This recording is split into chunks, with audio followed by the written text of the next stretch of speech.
Hello everyone, welcome to my YouTube channel. इस YouTube channel पे हम लोग फिजिक्स के डिफरेंट टॉपिक्स डिस्कस करेंगे।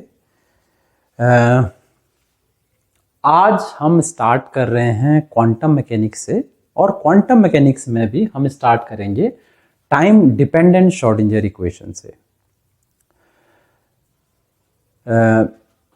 Time dependent Schrodinger equation quantum mechanics में वही इंपॉर्टेंस रखती है जो न्यूटन्स सेकेंड लॉ इंपॉर्टेंस रखता है क्लासिकल मैकेनिक्स में। और जिस तरह से आप Newton second equation which is basically force is equal to mass time acceleration F is equal to M A को आप ड्राइव नहीं कर सकते किसी फर्स्ट प्रिंसिपल से। ये अपने आप में खुद एक फर्स्ट प्रिंसिपल है, एक फंडामेंटल लॉ है। उसी तरह से आप श्रोडिंगर इक्वेशन को भी ड्राइव नहीं कर सकते, ये खुद अपने आप में एक फर्स्ट प्रिंसिपल है। तो आप कह सकते हैं कि भाई Schrodinger equation is the backbone of quantum mechanics. So let's start the time dependent Schrodinger equation. ठीक है, और जिस तरह से न्यूटन्स इक्वेशन का अपना कोई डेरिवेशन नहीं है, खुद अपने आप में एक फर्स्ट प्रिंसिपल, आप उसे ड्राइव नहीं कर सकते हैं। आप उसे ह्यूरिस्टिक आर्ग्यूमेंट्स पे उसे वैलिडेट कर सकते हो, उसे प्रूव कर सकते हो, लेकिन आप उसे ड्राइव नहीं कर सकते हो फर्स्ट प्रिंसिपल से। ठीक उसी तरह से टाइम डिपेंडेंट या time independent Schrodinger equation in general का कोई अपना एक डेरिवेशन है नहीं। आप केवल ह्यूरिस्टिक आर्ग्यूमेंट से, पॉसिबल आर्ग्यूमेंट से उसको प्रूव कर सकते हो कि ये टाइम डिपेंडेंट या टाइम इंडिपेंडेंट श्रोडिंगर इक्वेशन है। टाइम डिपेंडेंट श्रोडिंगर इक्वेशन को डिस्कस करने से पहले let's discuss slightly the classical wave equation and then we will move towards the quantum wave equation, जिसे हम श्रोडिंगर इक्वेशन बोलते हैं। क्लासिकल वेव इक्वेशन को आप लिख सकते हो del square Y by del T square V square del square Y by del X square, जहां पर हमारे पास v जो है वो वेलोसिटी ऑफ द वेव है, and y basically represents the disturbance जिसकी वजह से वेव प्रोपगेट कर रही है। ठीक है, y as a function of x and t को आप कह सकते हैं solution of wave equation. y जो है x और t पे किस तरह से डिपेंड कर रहा है, दैट वो जो है इस इक्वेशन का सॉल्यूशन है। चलो हम इसको खोल लेते हैं इक्वेशन 1। ठीक है, कोई भी इस तरह का फंक्शन जो इस इक्वेशन को सेटिस्फाई करता है, that will be a solution of this equation. For example y is equal to A exponential iota के एक्स माइनस ओमेगा टी, जो कि कुछ नहीं है बल्कि बेसिकली अगर हम यूलर फॉर्मूला लगाएंगे तो ये कोसाइन एंड साइन का समेशन है, सम है। वो इस इक्वेशन का एक सॉल्यूशन है। कहने का मतलब ये है कि अगर आप इस इक्वेशन को इस इक्वेशन 2 को इक्वेशन 1 में बैक सब्स्टिट्यूट करोगे तो ये इक्वेशन इस इक्वेशन को एग्जैक्टली सेटिस्फाई करेगी। या आप ये भी कह सकते हो कि इक्वेशन 2 की हेल्प से टाइम डेरिवेटिव और स्पेस डेरिवेटिव निकाल के आप ये इक्वेशन 1 ड्राइव कर सकते हो। ठीक है, यहां पर a जो है वो है amplitude of the wave motion.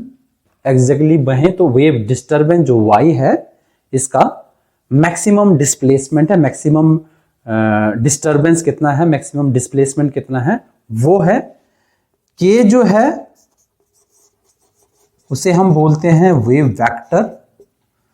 और वेव वेक्टर के लैम्डा से सीधे सीधे रिलेटेड है। लैम्डा क्या है? लैम्डा वेवलेंथ है इस वेव की, ठीक है। Lambda is the wavelength of the wave. W जो है उसको हम बोलते हैं एंगुलर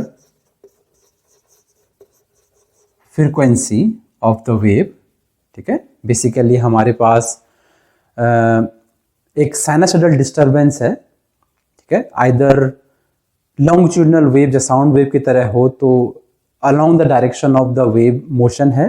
अगर ट्रांसवर्स वेव की बात करें तो perpendicular to the direction of propagation of wave है।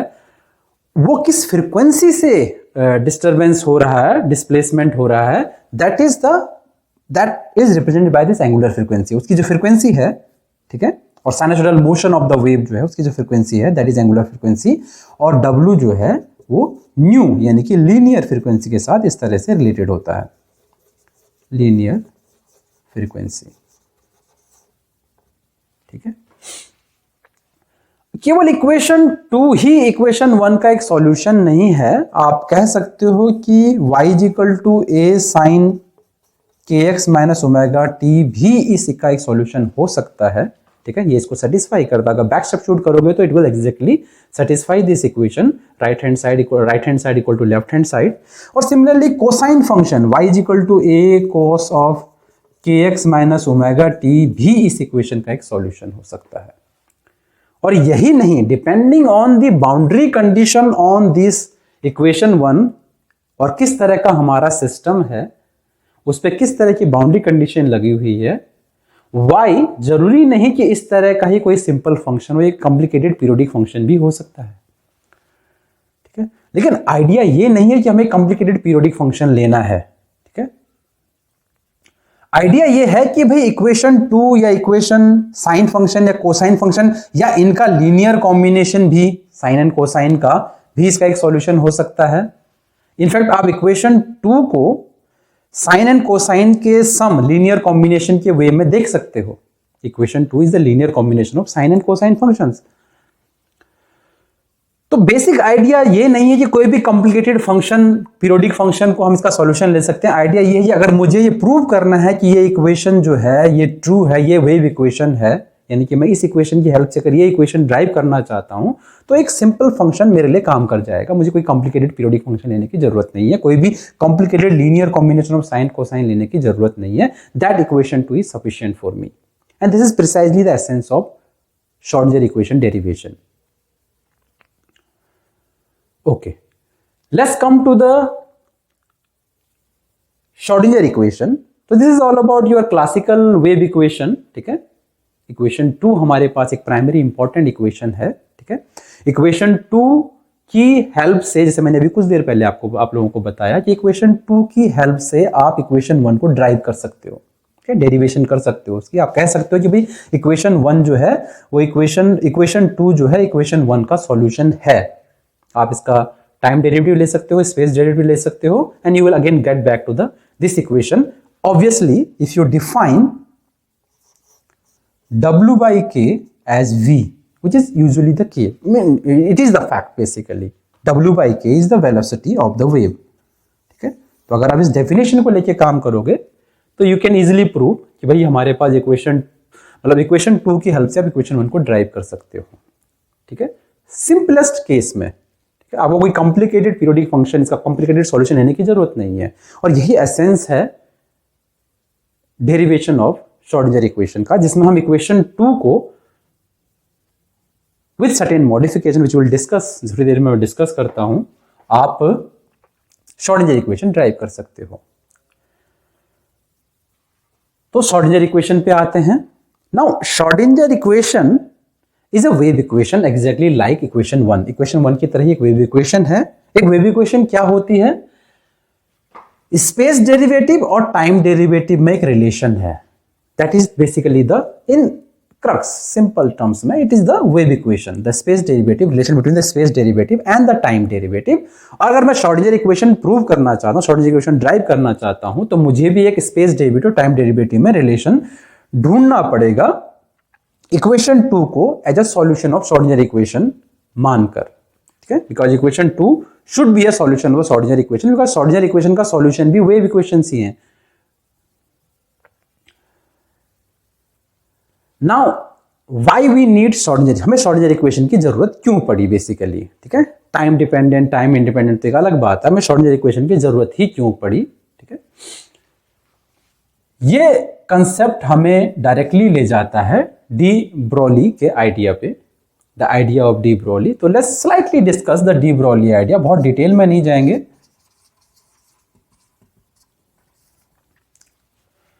डी ब्रोली थ्योरेटिकली प्रूव्ड, उसने थ्योरेटिकली प्रूव किया around in early 20th century में, सॉरी 1920s, अर्ली 1920s में, कि कोई भी मटेरियल पार्टिकल अगर मान लो पॉइंट ए से पॉइंट बी पे मूव कर रहा है, तो आपके पास इस डायनेमिक्स को देखने के दो तरीके हैं। एक, आप कह सकते हो कि मटेरियल पार्टिकल पॉइंट ए से पॉइंट बी पे मूव कर रहा है कुछ वेलोसिटी के साथ, कोई सर्टेन वेलोसिटी के साथ मूव कर रहा है। दूसरा ये है कि आप इस कंप्लीटली मटेरियलिस्टिक व्यू को भूल जाइए एंड यू कैन सी कि हमारे पास एक वेव है जिसे हम मैटर वेव का नाम दे सकते हैं, ठीक है। तो एक मैटर वेव जो है वो मूव कर रही है from point A to point B. This is an equivalent view, this is a quantum mechanical view, ठीक है। So every material particle can be represented as a matter wave, ठीक है, such that the wavelength of that matter wave, उस wavelength जो wavelength होगा, उस matter wave का जो वेवलेंथ होगा, उसको हम डी ब्रोली के फॉर्मूले से लिख सकते हैं, lambda is equal to H by P. वहां पर एच जो है वो है हमारे पास प्लैंक्स कांस्टेंट, प्लैंक कांस्टेंट, और पी जो है वो है mass times the velocity of the particle, where obviously इसको हम क्या बोलते हैं, momentum of the particle, linear momentum of the particle,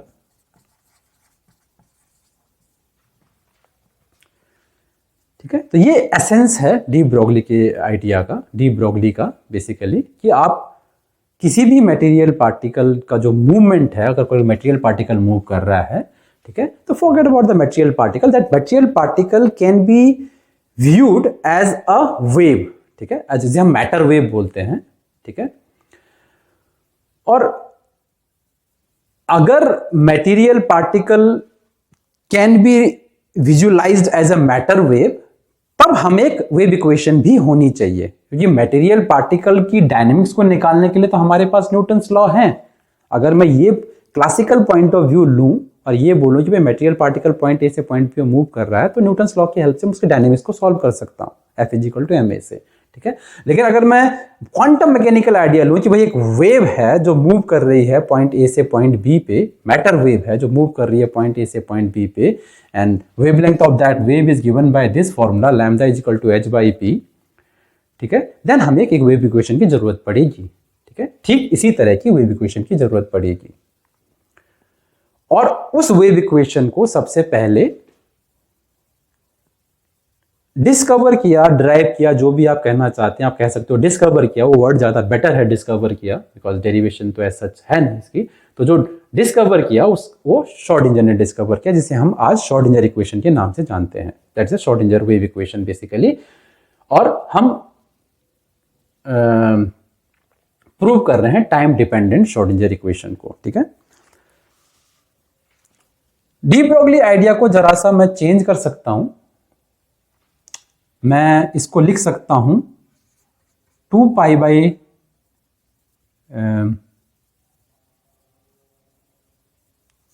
के की फॉर्म में। I am using this idea basically, मैं इस आइडिया का इस्तेमाल कर रहा हूं। तो लैम्डा जो है वो 2 पाई बाई के हो गया, H by P, that implies P is equal to H by 2 pi K, और h बाई 2 पाई को हम जनरली एक कॉन्साइज फॉर्म में लिखते हैं जिसे हम बोलते हैं h बार, ठीक है। तो p is equal to h bar K de Broglie formula है, डी ब्रोली फॉर्मूला है, ठीक है, जिसका हम इस्तेमाल करेंगे अभी कुछ देर में, ठीक है। तो बेसिकली आइडिया ये है कि अगर मैटर वेव के लिए हम एक वेव इक्वेशन लिखना चाहते हैं तो हमें इस पर्टिकुलर फॉर्मूले का इस्तेमाल करना पड़ेगा। P जो है मटेरियल पार्टिकल जो मोमेंटम है वो वेव वेक्टर के साथ इस तरह से रिलेटेड होना चाहिए। इस आइडिया का हमें इस्तेमाल करना पड़ेगा, ठीक है। तो सेकंड जो आइडिया का जो हमें इस्तेमाल करना पड़ेगा वो है Planck's quanta idea.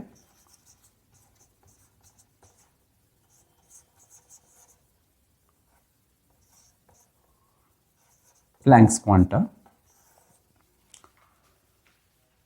So according to Planck's formula, E is equal to h nu, ठीक है। The energy of a quantum of energy जो है वो इस फॉर्मूले से आप दे सकते हो, जहां पर E जो है वो उस क्वांटा की और क्वांटम ऑफ एनर्जी है बेसिकली हमारे पास।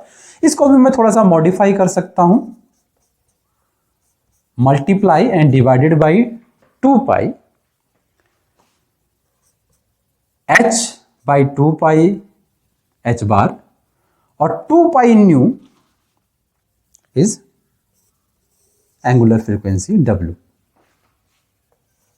सो Planck's quantum idea, Planck's quanta of energy is given by E is equal to H bar omega. इस फॉर्मूले से आप दे सकते हो, ठीक है।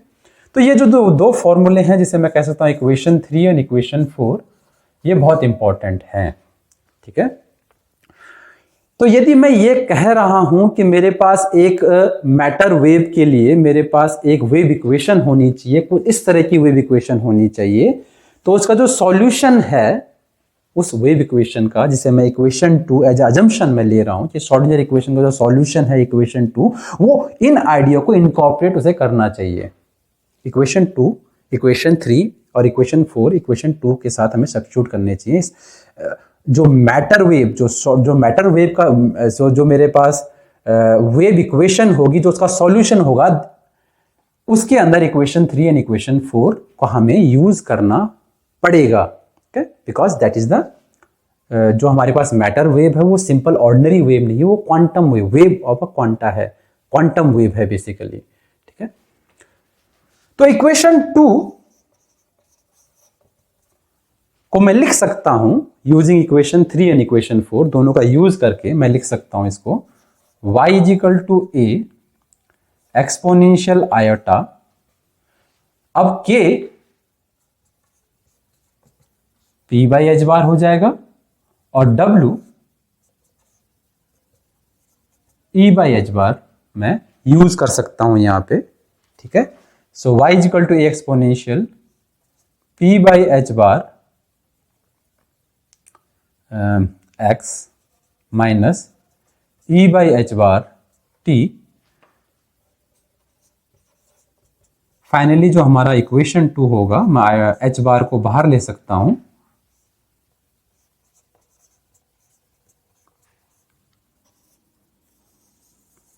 सो बेसिकली हमने क्या किया, ह्यूरिस्टिक आर्ग्यूमेंट के बेस पे हमने कहा कि जो भी हमारे पास मैटर वेव की इक्वेशन होगी उसका सॉल्यूशन इक्वेशन 5 होना चाहिए, बिकॉज नॉर्मल वेव के लिए इक्वेशन 2, क्लासिकल वेव के लिए इक्वेशन 2 जो है एक सॉल्यूशन है। तो इक्वेशन 2 को मैंने थोड़ा सा मॉडिफाई किया, उसके अंदर जो क्वांटम के आइडिया थे, क्वांटम मैकेनिक्स के जो बेसिक आइडिया थे, डी ब्रोगली आइडिया और प्लैंक्स आइडिया, उसको इनकॉर्पोरेट कर दिया। एंड देन वी अज्यूम कि भाई ठीक है, इक्वेशन 5 जो है वो श्रोडिंगर इक्वेशन का सॉर्ट आफ्टर श्रोडिंगर इक्वेशन जो हमारे पास, मैटर वेव इक्वेशन जो हमारे पास है, उसका सॉल्यूशन होना चाहिए, ठीक है। अगेन ये जो मैंने यहां पे डिस्कस किया,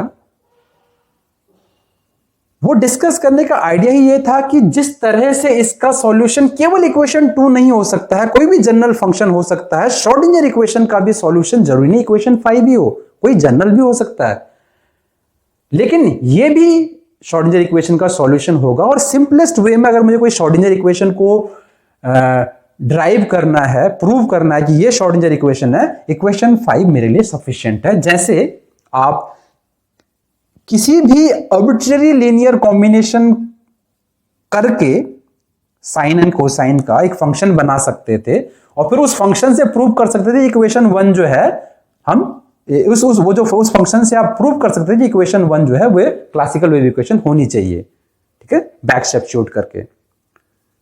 लेकिन वो बात है कि और कॉम्प्लिकेटेड चीजों को क्यों करना, क्योंकि आप सिंपलेस्ट केस में ये प्रूव कर सकते हो।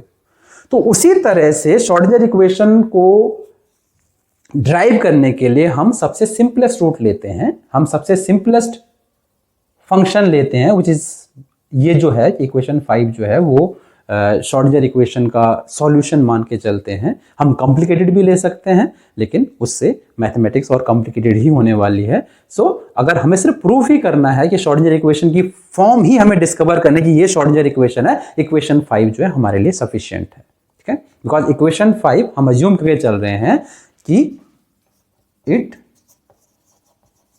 Should be the solution of time dependent Schrodinger equation, ठीक है, ओके।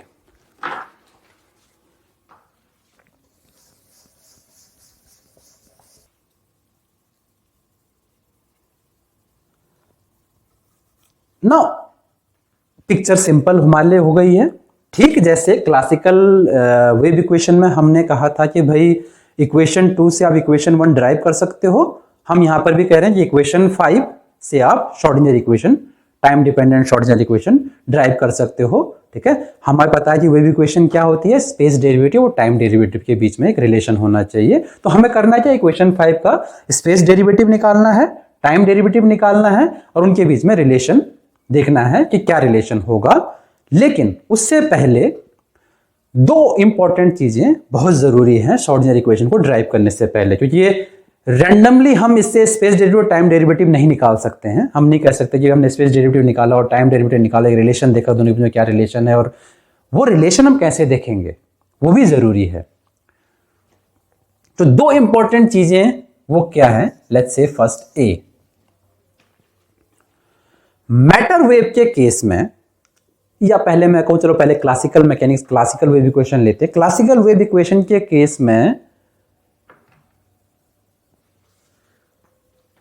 कोई चीज है जो ऑसिलेट कर रही है और उस ऑसिलेशन की वजह से एक वेव प्रोपेगेट कर रही है। फॉर एग्जांपल लेट्स से अगर मैं सिंपल ट्रांसवर्स वेव की बात करूं, मान लो किसी रस्सी पे आप ट्रांसवर्स वेव जनरेट कर रहे हो, आपने रस्सी का एक एंड जो है वो दीवार पे फिक्स कर दिया है और दूसरे एंड को आप प्लग करते हो, you can create a transverse wave on a string, ठीक है। जो वेव पैटर्न, जो आपको वेव आगे बढ़ती हुई दिख रही है, वो दिख रही है क्योंकि आपका रोप का, रस्सी का हर एक सेक्शन, हर एक point up and down oscillate कर रहा है, साइनसॉइडली ऑसिलेट कर रहा है। और जो इक्वेशन 2 थी, दैट इक्वेशन 2 बेसिकली रिप्रेजेंट्स कि वो किस तरह से ऑसिलेट कर रहा है, अप एंड डाउन किस तरह से ऑसिलेट कर रहा है। W उसी ऑसिलेशन की एंगुलर फ्रीक्वेंसी थी, ठीक है। साउंड का अगर मैं केस लेता हूं, साउंड जो कि एक लॉन्गिट्यूडनल वेव है, थोड़ा डिफरेंट है, रोप पे जो हमने वेव क्रिएट करते हैं उससे अलग है। साउंड के केस में लॉन्गिट्यूडनल वेव है, उस केस में प्रेशर वेरिएशन है एयर के बीच, एयर सेक्शन में, एयर में प्रेशर वेरिएशन है, साइनसॉइडल प्रेशर वेरिएशन हो रहा है और उस साइनसॉइडल प्रेशर वेरिएशन की वजह से आपका जो है वो वेव आगे प्रोपेगेट कर रही है, साउंड आगे प्रोपेगेट कर रहा है। लेट्स से हम अगर इलेक्ट्रोमैग्नेटिक वेव की बात करें जिसे किसी मीडियम की जरूरत नहीं है, उस केस में भी हमारे पास इलेक्ट्रिक एंड मैग्नेटिक फील्ड्स हैं, आपस में एक दूसरे के परपेंडिकुलर साइनसॉइडली ऑसिलेट कर रहे हैं और उस ऑसिलेशन की वजह से हमारे पास इलेक्ट्रोमैग्नेटिक वेव प्रोपेगेट कर रही है, आगे बढ़ रही है। तो कहने का मतलब यह है कि वेव, कोई भी मेरे पास वेव है, उसमें हमेशा कुछ ना कुछ एक फिजिकल फैक्टर है जो ऑसिलेट कर रहा है, जिसकी वजह से वेव प्रोपेगेशन हो रही है। आइडिया यह है कि मैटर वेव में वो क्या चीज है जो ऑसिलेट कर रही है, ठीक है। वो वाई क्या हमें लेना चाहिए, यहां पर तो वाई हमारे पास, जैसे ये इक्वेशन 2 से मॉडिफाई करके हमने यहां पे लाए तो हमने इसको वाई बोल दिया, ठीक है। लेकिन एक्चुअली में हाँ we can not call it Y, because Y वहां पर एक फिजिकल मीनिंग था। वाई का नॉर्मल इक्वेशन में एक फिजिकल मीनिंग था। वाई क्या था हमारे पास?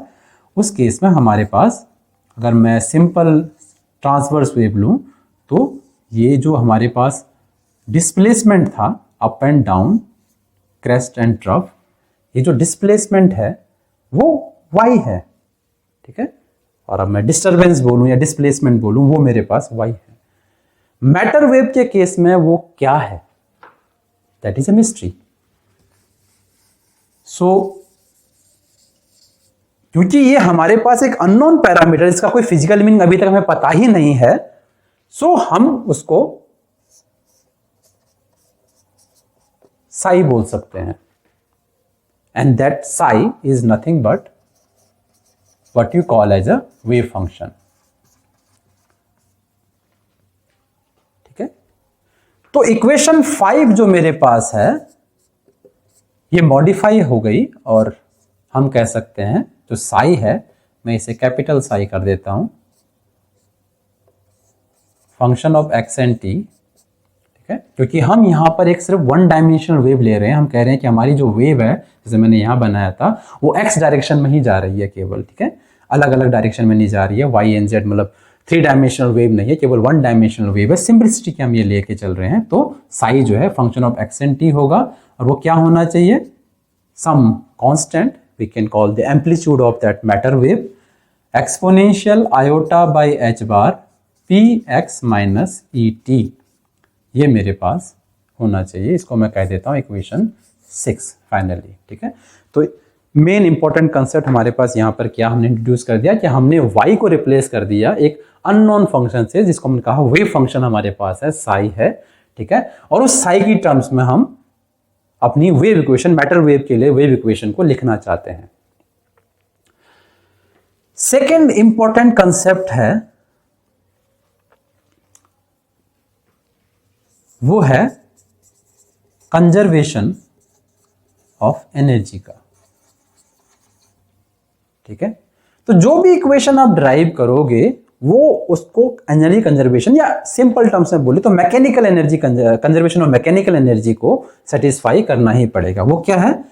अगर मेरे पास कैपिटल ई टोटल एनर्जी है, फॉर एग्जांपल जैसे इस केस में, तो kinetic energy p²/2m plus v potential energy, ठीक है। सो ये जो पार्ट मेरे पास है that is kinetic energy part, p²/2m आपको ऑलरेडी पता होगा, एंड v पार्ट जो है वो है पोटेंशियल एनर्जी का, ठीक है। v इन जनरल x और t दोनों पे डिपेंड कर सकता है, ठीक है। ओके, सो आप अभी देखोगे कि इस कंजर्वेशन ऑफ एनर्जी के बेस पर ही हम पता करेंगे स्पेस एंड टाइम डेरिवेटिव में क्या रिलेशन होना चाहिए। बिना इस कंजर्वेशन ऑफ एनर्जी को इन्वोक करे हुए आप नहीं बता सकते कि स्पेस एंड टाइम डेरिवेटिव में क्या रिलेशन होना चाहिए। तो जैसे मैंने कहा था इक्वेशन 5 मेरे पास है, और मुझे अब एक वेव इक्वेशन ड्राइव करनी है satisfying these all conditions, de Broglie idea, Planck's quanta idea and then conservation of energy. इन तीनों आइडिया को कंबाइन करके हम, और ये एज्यूम करके कि लेट्स से इक्वेशन 5 जो है हमारी सॉर्ट आफ्टर वेव इक्वेशन जो है उसका एक सॉल्यूशन है, तो बैक सब्स्टिट्यूट करके, बैक डेरिवेशन करके हम स्पेस एंड टाइम डेरिवेटिव निकाल के हम एक वेव इक्वेशन क्या होनी चाहिए, क्या उसकी फंक्शनल फॉर्म होनी चाहिए, वो हम निकाल सकते हैं। ऑब्वियसली जैसे इक्वेशन 1 में हमने देखा था कि स्पेस डेरिवेटिव और टाइम डेरिवेटिव के बीच में रिलेशन है, तो चलो पहले हम इक्वेशन 5 का स्पेस डेरिवेटिव ले लेते हैं, ठीक है। Take derivative of, sorry equation 6 मैं बोलूंगा यहां पे, बिकॉज हमने पॉइंट ए का भी इस्तेमाल किया है। Take derivative equation 6 with respect to X, ठीक है। तो हमारे पास del psi by del X हो जाएगा, पार्शियल डेरिवेटिव, बिकॉज साई जो है वो 2 पैरामीटर का फंक्शन है एंड क्योंकि एक्स डिपेंडेंस केवल इसी में है, ठीक है। सो मेरे पास ये हो जाएगा ए, सिंपल डेरिवेटिव हमारे पास है exponential iota by H bar P X minus E T, ठीक है। Derivative of this power E की पावर जो है वो है iota by H bar P,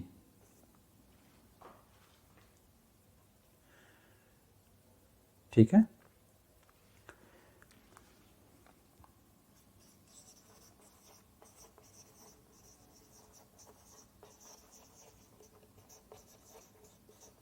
take one more derivative of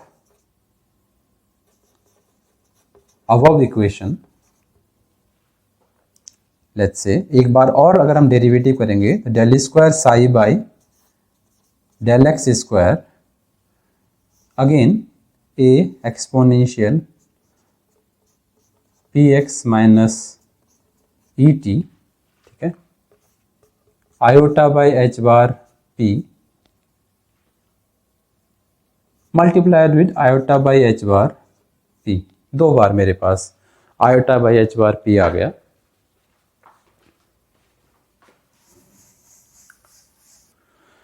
सो मेरे पास बेसिकली इक्वेशन क्या बन गई, del square psi by del X square equal to iota by H bar, तो iota into iota -1, because iota under root of -1 होता है, तो iota into iota -1, H bar into H, P by H, तो हमारे पास हो जाएगा minus P square by H bar square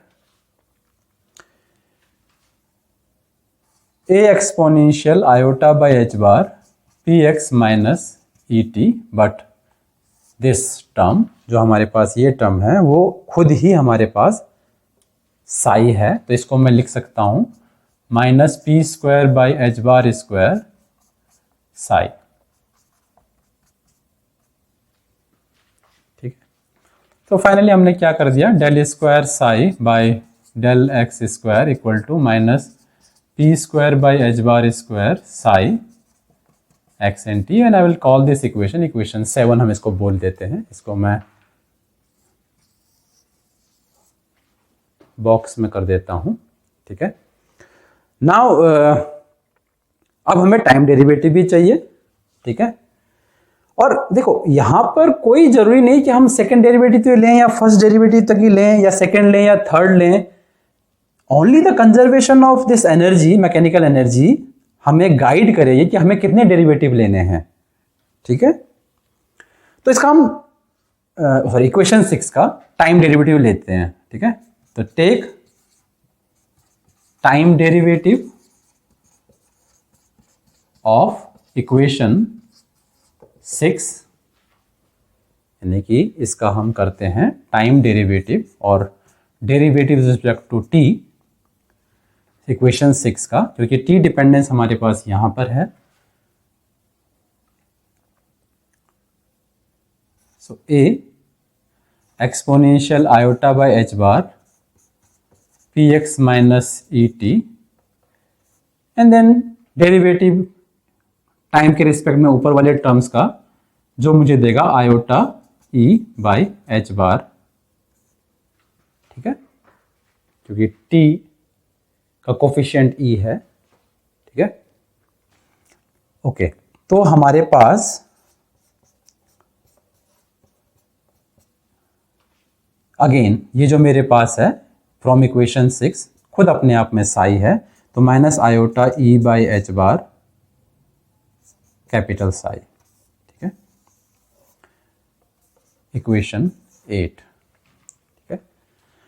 अब हमें पता है कि पी स्क्वायर और ई के बीच में एक रिलेशन है, तो मैंने यहां पे लिखा नहीं, मैं चलो इसको नहीं लिखते हैं बिकॉज हम ऑलरेडी 7 और 8 को नाम दे चुके हैं।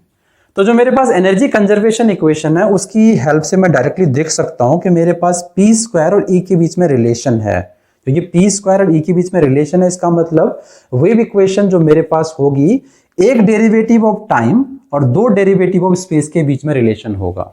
It is completely surprising because classical wave equation के अंदर second order derivative of time और second order derivative of space के बीच में रिलेशन होता है, लेकिन यहां पर just this conservation of energy हमें गाइड कर रही है, फोर्स कर रही है इनफैक्ट, कि वन डेरिवेटिव ऑफ टाइम और टू डेरिवेटिव ऑफ स्पेस के बीच में रिलेशन होना चाहिए। और वो रिलेशन क्या होना चाहिए उसको हम इजीली निकाल सकते हैं फ्रॉम दिस इक्वेशन। इस इक्वेशन की हेल्प से हम निकाल सकते हैं, जैसे कि हम इस इक्वेशन से पहले हम इक्वेशन 8 को ही देख लेते हैं। इक्वेशन 8 को मैं सिंप्लीफाई कर सकता हूं। फॉर एग्जांपल मैं आयोटा से मल्टीप्लाई आयोटा एच बार से, इस इक्वेशन को आयोटा एच बार से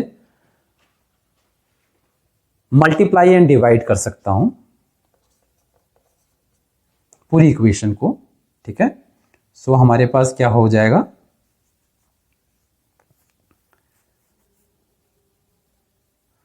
iota H bar del psi by del T, ठीक है, multiplied with this, and then इस इक्वेशन को मैं लिख सकता हूं E by iota H bar. तो जिस भी सेंस में आप इसे देखना चाहें आपकी मर्जी है, ठीक है। तो बेसिकली आयोटा अगर नीचे जाएगा, ठीक है, so 1 by iota is same as minus iota. Basically अगर आयोटा ऊपर जाएगा तो माइनस साइन ले लेगा, आयोटा अगर नीचे जाएगा तो आयोटा अगर ऊपर जाएगा तो माइनस आयोटा के साइन ले लेगा, ठीक है ना।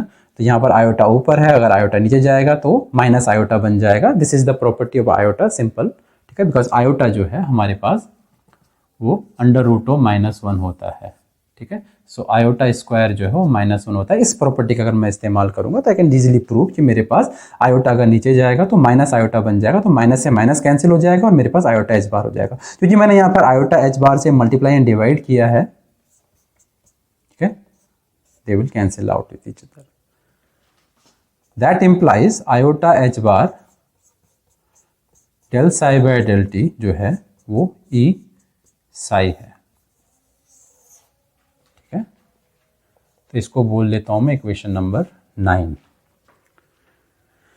ठीक है। Okay, good. तो अब इसको मिटाते हैं।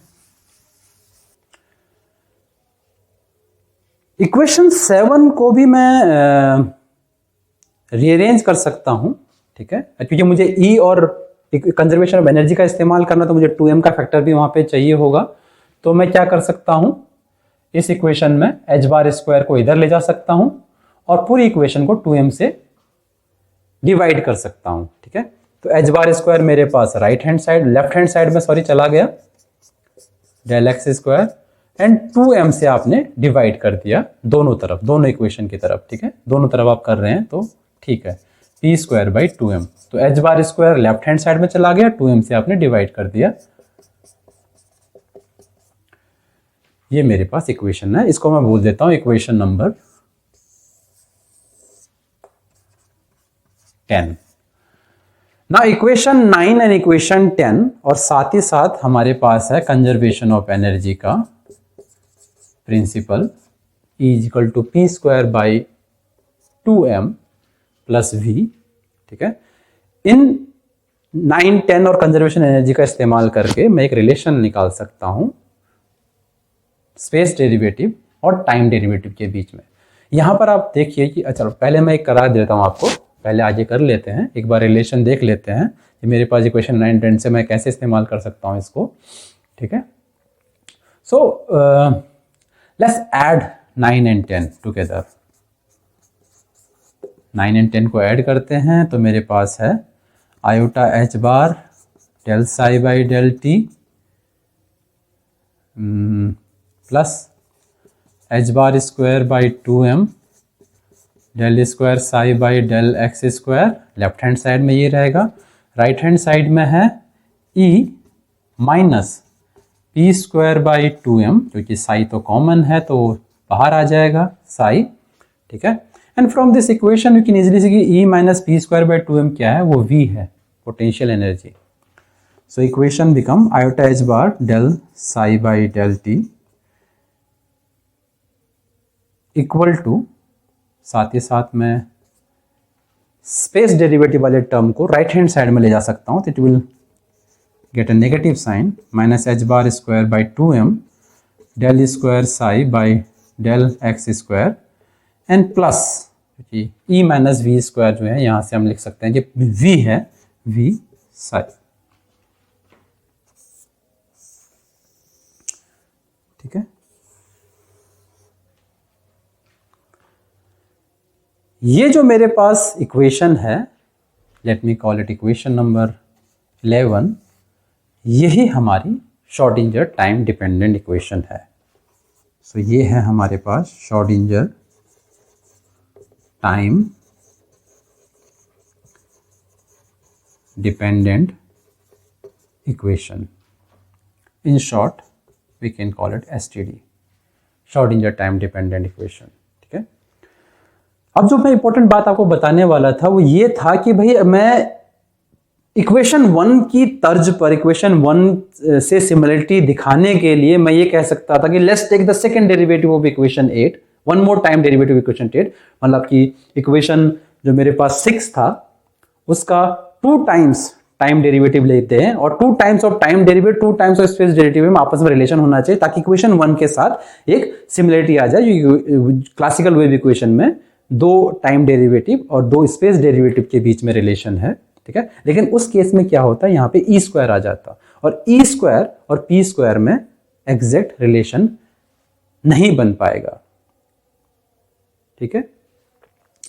सो मैं इसको सिंगल डेरिवेटिव ही लेना पड़ेगा टाइम के रिस्पेक्ट में, और single derivative of time and 2 derivative of space के बीच में जो रिलेशन है that is the wave equation, quantum mechanical wave equation, and this is quite different than the classical wave equation. Classical wave equation में 2 derivative of time और 2 derivative of space के बीच में रिलेशन है, ठीक है, और इसका एक फार रीचिंग कॉन्सिक्वेंस है ऑब्वियसली हमारे पास, ठीक है। क्वांटम मैकेनिक्स में हमारे पास एक डेरिवेटिव ऑफ टाइम और 2 डेरिवेटिव ऑफ स्पेस में हमारे पास रिलेशन है, ठीक है। तो ये तो है हमारे पास 1 डायमेंशनल श्रोडिंगर इक्वेशन, लेकिन हम इसको जनरलाइज कर सकते हैं to the 3 dimensional Schrodinger equation में। कुछ नहीं है, हमें सिंपली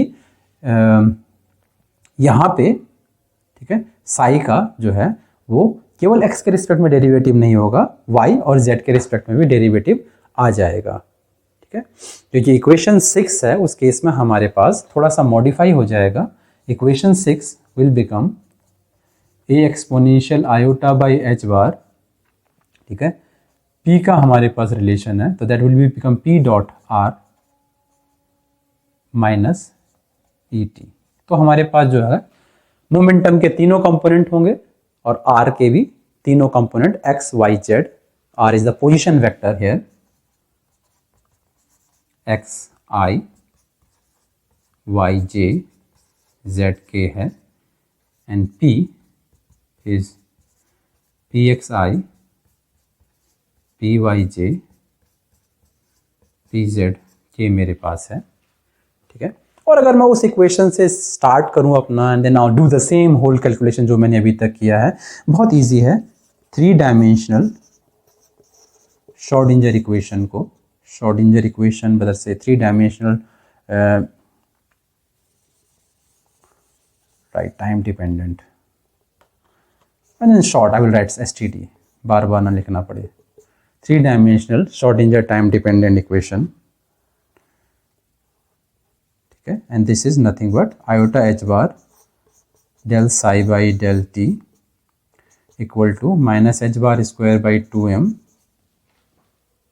तीनों टर्म में सेम आएगा, और अंदर हमारे पास होगा del square psi by del X square plus del square psi by del Y square plus del square psi by del Z square plus V Sai.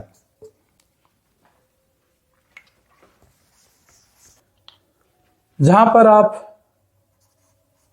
Del operator का इस्तेमाल कर सकते हो, जिस I del by del X plus J unit vector del by del Y plus K unit vector del by del Z, ठीक है। So del square operator यानी del dot del will become del square by del X square plus del square by में del Y square plus del square by में del Z square. तो इस term को आप del square Sai लिख सकते हो। तो हमारे पास श्रोडिंगर टाइम डिपेंडेंट इक्वेशन जो होगी वो और ज़्यादा सिंप्लीफाई हो जाएगी, कॉम्पैक्ट हो जाएगी basically, psi plus V psi, ठीक है। रिमेंबर दैट नाउ साई जो है is a function of x, y, z and t, all of them. So this is nothing but the, हमारे पास जो ये है वो है 3 dimensional time dependent Schrodinger equation, ठीक है। और ये है 1 dimensional time dependent Schrodinger equation.